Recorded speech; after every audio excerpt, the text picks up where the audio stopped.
Oke guys, welcome back to Crypto Indonesia bersama gue Toshi, di mana kita akan membahas segala sesuatu yang berhubungan dengan cryptocurrencies dan blockchain.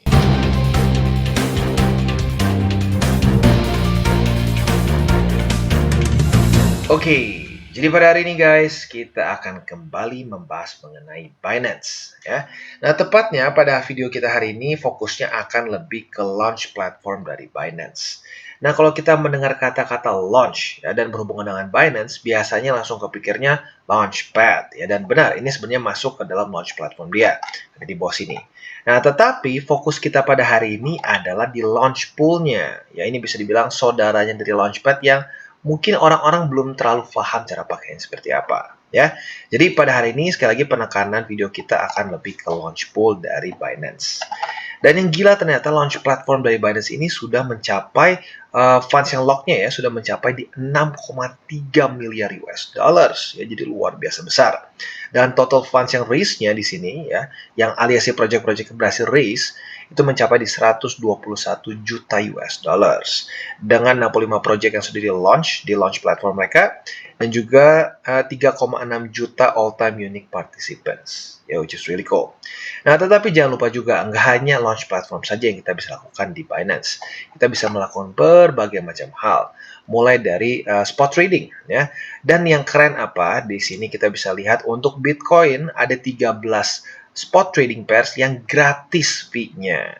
Nah, jadi buat lo yang ngerasa bahwa, aduh, gue selama ini kayaknya bayar fee terlalu gede nih. Ada nggak ya exchanger yang bisa ngasih zero fee? Nah, di sini kita bisa lihat ada 13 spot trading pairs yang gratis fee-nya. Ya, jadi buat lo yang sultan nih, yang mungkin sekali bayar fee itu bisa, wah, belasan juta. Nah, di sini jadi 0 ya.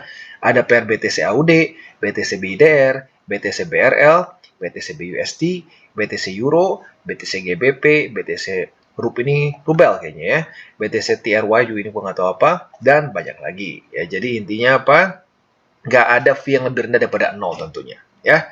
Oke, nah selain dari itu juga jangan lupa buat lu yang sudah akumulasi nih dan ngikutin DCWT. Kemungkinan besar lu sudah akumulasi di sekitar daerah 19.200, di 20.300-an, 20.600 dan seterusnya. Nah, itu kan nganggur tuh ya, mau Bitcoin, Ethereum dan berbagai macam altcoins lain. Daripada nganggur, mendingan dia menghasilkan sesuatu buat lu, membuat uang lu kerja buat lu lah, seperti itu ya. Di sini kita bisa lihat ada berbagai macam koin yang kita bisa dapatkan passive income ya, seperti misalkan ada X Infinity dia sampai 52%, ada NIR 30% dan juga ada yang stable coins seperti BUSD mencapai di 8% APY-nya dan juga USDT dia di 8% juga. Dan yang keren adalah untuk BUSD dan USDT ini dua-duanya fleksibel ya, jadi lo bisa tarik kapan aja tanpa ada denda atau apapun juga ya.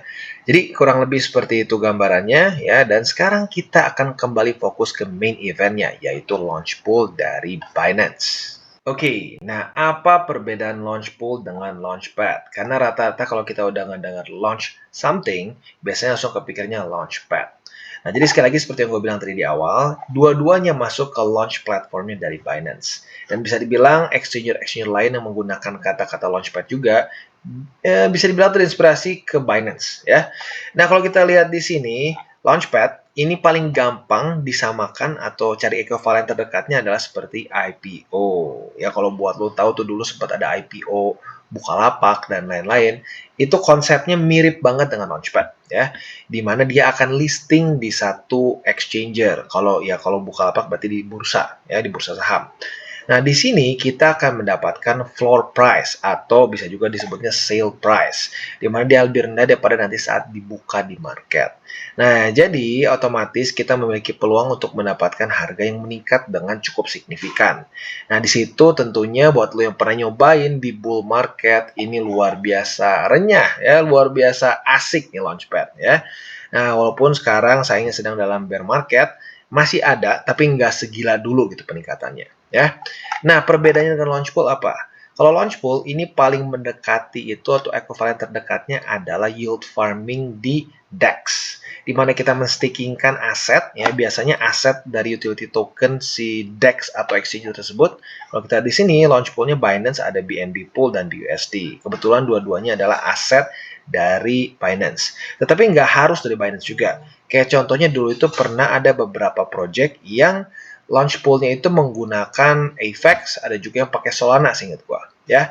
Nah, jadi lagi-lagi nggak harus BNB atau BUSD, tinggal tergantung project-nya.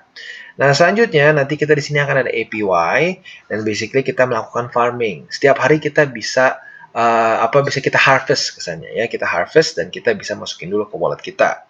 Tapi sama-sama dua-duanya akan listing di Binance. Jadi bisa dibilang Launchpool dan Launchpad adalah gerbang untuk masuk atau listing di Binance, ya. Oke, jadi kurang lebih gambaran seperti itu. Dan selanjutnya kita akan coba bahas secara overview aja, ya, nggak terlalu review mendalam mengenai si aset yang akan launch pool di Binance. Nah, namanya adalah Hashflow. Nah, Hashflow ini adalah suatu decentralized exchange atau DEX yang mengkonekkan antara traders dengan professional market makers. Kalau kita di sini masih ada waktu sekitar 25 hari lah, 25 hari lebih 15 jam untuk kita melakukan farming. Dan selanjutnya kita bisa di sini juga ternyata ini adalah project ke-31 dari Binance Launch Pool. Nggak kerasa ya udah 31 project launch pool yang launch di Binance. Nah, seperti yang kita bisa lihat juga di sini, pengguna akan dapat melakukan staking BNB dan BUSD ke pool terpisah untuk melakukan farming token HFT selama 30 hari.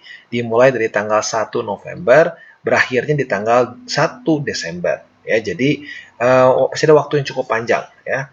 Dan selanjutnya, Binance ini akan juga melakukan listing. Ya, jadi seperti yang gue bilang tadi, ini adalah gerbang untuk bisa masuk ke Binance. Nah, dia listingnya di sini ada beberapa pair. Ya. Yang pertama ada HFT BTC, ada HFT BUSD, dan ada juga HFT USDT. Ya. Nah, sekarang kita akan bahas detail si launch pool HFT. Nama tokennya adalah Hashflow atau HFT. Ini token supply token Genesis-nya ada segini. Dan terdapat rencana penerbitan 5% ke perbendaharaan DAO per tahun selama 4 tahun sejak peluncuran token. Atau rencananya dapat dinonaktifkan melalui voting DAO alias governance mereka. Ya. Selanjutnya untuk token Reward Launch Pool itu mencapai dari 15 juta HFT alias 1,5% dari supply token Genesis. Supply yang sudah beredar baru 175 jutaan alias 17,52% dari supply token Genesis. Nah, alamat smart contracts-nya ada dua, ada yang ERC20 dan juga ada yang BP20. Dan ketentuan stakingnya yang pertama adalah tidak ada limit maksimal, jadi lo bisa sebesar apapun yang lo mau. Semakin besar, ya otomatis semakin besar juga HFT yang lo bisa dapatkan. Dan yang paling penting adalah harus sudah KYC. Jadi buat lo yang belum punya akun, monggo bisa cek link referral kita di bawah. Dan hal pertama yang harus lakukan adalah KYC dulu supaya bisa ikutan launch pool-nya. Ya. Nah, selanjutnya kita akan bahas pool apa saja yang didukung. Jadi ada dua, ya, seperti pembahasan di depan, ada BNB dan BUSD. Nah, yang BNB lebih besar, di 80%, reward-nya itu 12 juta HFT yang akan bisa didapatkan. Nah, berarti yang lebih lukratif adalah sebenarnya pool yang BNB. Jadi buat lo yang punya BNB nganggur, monggo bisa pakai di launch pool-nya untuk HFT. Selanjutnya ada juga yang staking BUSD. Ini rewardnya sebesar 3 juta HFT. Kerjanya sama persis, cuma perbedaannya alokasinya saja. Ya. Sekali lagi, periode farmingnya ini berlangsung dari tanggal 1 November sampai 1 Desember. Jadi kalian punya waktu 1 bulan. Ya. Dan selanjutnya kalian bisa juga di sini untuk distribusi farming HFT-nya ada bagan di sini. Reward hariannya mencapai 500.000 ya. Dan pool BNB-nya 400.000 ya. Kok kurang lebih seperti inilah ya. 400.000 untuk BNB, 100.000 untuk BUSD. Nah, selanjutnya kita akan bahas tipis-tipis mengenai Hashflow. Lagi-lagi ini hanya overview saja. Kalau mau lu pelajari sendiri boleh. Intinya Hashflow ini adalah suatu decentralized exchange yang didesain untuk interoperability, zero slippage, dan juga MEV protected trades. Nah, jadi Hashflow ini currently available di Ethereum, BNB Chain, Polygon, Avalanche, Arbitrum, Optimism, dan juga sudah trade dengan volume mencapai 10 miliar US dollars. That's quite big jujurnya. Sejak launching mereka di 2021. Nah, kita skip dulu ini semua. Kita ambil apa saja highlight dari Hashflow. Yang pertama, mereka memiliki bridgeless cross-chain swap. Nah, ini penting nih, karena sudah cukup banyak bridge yang jebol. Terutama bridge waktu itu di Solana, dan ada juga kalau nggak salah di AVAX. Ya. Nah, jadi di sini mereka cross-chain-nya ini nggak pakai bridge. That's good. Nah, selanjutnya ini zero slippage. Buat kalian pengguna DEX, pasti kesel banget kalau slippage-nya gede. Nah, di sini basically all hash flow codes ini di-executed dengan displayed price. Jadi nggak ada slippage menurut mereka seperti itu.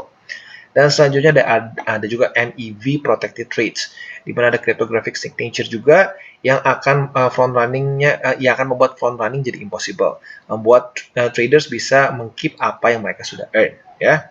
Dan selanjutnya juga di sini ada hash first. Nah, hash first ini mungkin semacam metaverse mungkin ya, di mana di sini akan menjadi the first story driven gamified DAO dan governance platform. Ya, ini juga story-nya katanya di-develop oleh leading Hollywood creative agency. Ya, jadi ini mungkin kayaknya metaverse mereka mungkin ya. Oke, jadi kurang lebih seperti itu gambaran dari si Hashflow dan beberapa keuntungannya dari Hashflow itu sendiri. Nah, selanjutnya yang harus diperhatikan adalah urusan snapshot saldo. Nah, setiap pengguna dan total saldo pool akan diambil setiap jam untuk menghitung reward pengguna yang juga akan diperbarui setiap jamnya. Pengguna akan dapat mengumpulkan reward yang dihitung setiap jam dan mengklaim reward tersebut secara langsung ke akun spot kapan saja. Jadi seperti yang gue bilang tadi di depan, bisa diklik di harvest gitu ya. Nah, selanjutnya persentase hasil tahunan atau APY dari masing-masing pool dan total saldo pool akan diperbarui secara real time juga. Jadi nggak fix ya. Dan selanjutnya Anda hanya dapat melakukan staking token dalam satu pool di saat yang sama pokoknya cuma boleh sekali aja atau satu pool saja. Misal, pengguna A tidak dapat melakukan staking BNB yang sama ke dalam dua pool yang berbeda di saat yang bersamaan, tetapi dia dapat mengalokasikan 50% BNB-nya ke pool A dan ke pool B, ya. Selanjutnya, pengguna akan dapat melepaskan dana dari pool staking kapan saja, ya. Jadi ini nggak ada lock-lockan, ya. Jadi lo mau tarik, misalkan butuh dana dicairkan kapanpun bisa, ya. Dan selanjutnya juga token yang digunakan untuk staking di setiap pool beserta reward yang belum diklaim dapat ditransfer secara otomatis ke akun spot pengguna di akhir periode farming. Jadi kalau lu tipenya mager nih, aduh gua males lah harvest bisa nggak? Di akhir periode aja langsung pindah ke spot. Bisa. Ya, buat lu kaum mager, Binance juga udah tahu lah tiba-tiba yang kayak lu. Ya. Selanjutnya, BNB yang di-stake di dalam pool juga akan memberikan manfaat standar yang dimiliki oleh BNB, yaitu seperti airdrop, kelayakan launchpad, dan juga manfaat VIP. Jadi, luar biasa nih ya. Walaupun sedang di-stakingkan di launch pool, lu tetap bisa ikutan airdrop, bisa tetap ikutan launchpad, dan juga semua manfaat VIP lu nggak hilang. Jadi sedikit berbeda kalau dibandingkan dengan misalkan DEX ya. Kalau DEX kan kalau lu udah stakingkan, ya lu ya nggak bisa juga lu pakai buat yang lain. Dan biasanya DEX juga nggak semua punya launchpad ya. Nah di sini karena ya memang Binance lengkap, dia juga karena memang semua sistemnya semua asetnya aset dia juga, jadi kesannya walaupun di stakingkan di launch pool, lu tetap bisa pakai untuk launchpad. Jadi kalau misalkan ada launch pool nih, lu udah lagi earning di launch pool, tiba-tiba ada launchpad, ada masa snapshot. Walaupun di stakingkan di launch pool, tetap dihitung untuk launchpad. Jadi bisa double cuan. Ya luar biasa banget di Binance. Jadi sekali lagi buat lu yang belum punya akun di Binance, bisa pertimbangkan untuk menggunakan link referensi di bawah dan mulai trade di Binance. Oke, dan buat kalian yang belum mengikuti DCWT atau Daily Charting with Toshi, bisa klik di sini, di mana kita akan daily chart your favorite cryptocurrencies. Dan buat lo yang mungkin masih bingung cara baca chart, candles, dan hal-hal mendasar lain, bisa juga lihat ada playlist tutorials with Toshi di sini. Dan juga jangan lupa ada link referral di bawah. Dan satu lagi juga untuk join Telegram group kita, di mana kita bisa ngobrol-ngobrol santai mengenai dunia cryptocurrency secara dua arah. Dan sekali lagi gue ingatkan, bukan grup VIP, itu adalah grup komunitas. Jadi it's completely free. So, jangan lupa untuk like, subscribe, click the bell icon, and see you on the next video.